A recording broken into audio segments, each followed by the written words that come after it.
Hey, welcome back to the Disney Plus Everyday Challenge, and today we have Diving with Dolphins. This is a sneaky way of getting a shark episode on here again. Actually, this is a 2020 documentary. It's an hour and 20 minutes long, and it features narration by Celine Cousteau. You know that last name, definitely. She's the granddaughter of Jacques Cousteau, the known oceanographer and marine biologist, and just the man who basically pioneered so much of modern undersea diving and exploration that it can't be overstated how much of an influence he is. And in this case, she is showing a new generation of basically giving visibility to a new generation of filmmakers and explorers and divers who are capturing some astounding things under the sea, and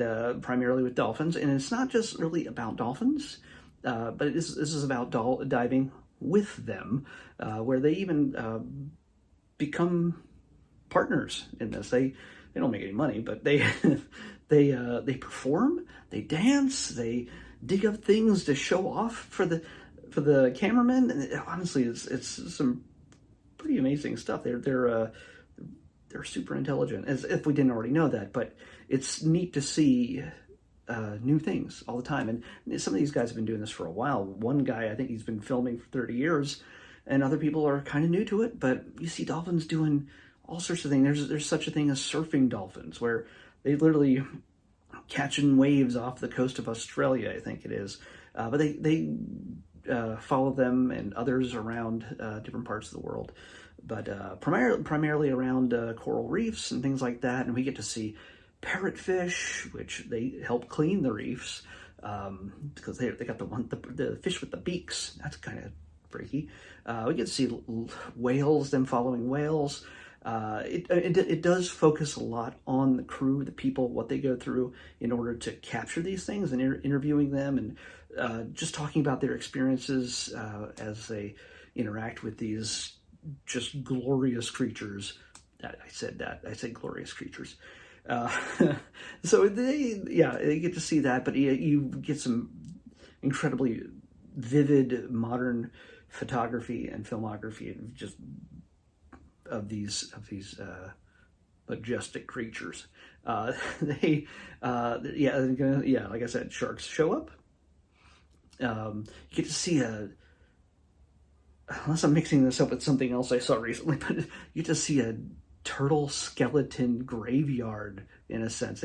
There's points where they dive to a certain area where turtles go to die, and they just literally go to the bottom, and what's left is their skeletons. And there's so much dust, sediment on the ground, that they have to be very careful when they go in there and even film this kind of stuff. They have to move so slowly so as not to stir up any sediment, to the point where they wouldn't be able to see up from down, and they would possibly get lost in their dive and not know how to get out of there. Because sometimes very often it's inside caves that they go to their final resting place, and it's eerie, but it's kind of cool. So yeah, this is kind of documentary if you like sea life and you want to show off this kind of stuff. And I usually talk to adults in this thing. I doubt children are watching this, but if you have kids that are interested in seeing undersea life and seeing what dolphins and sharks and whales and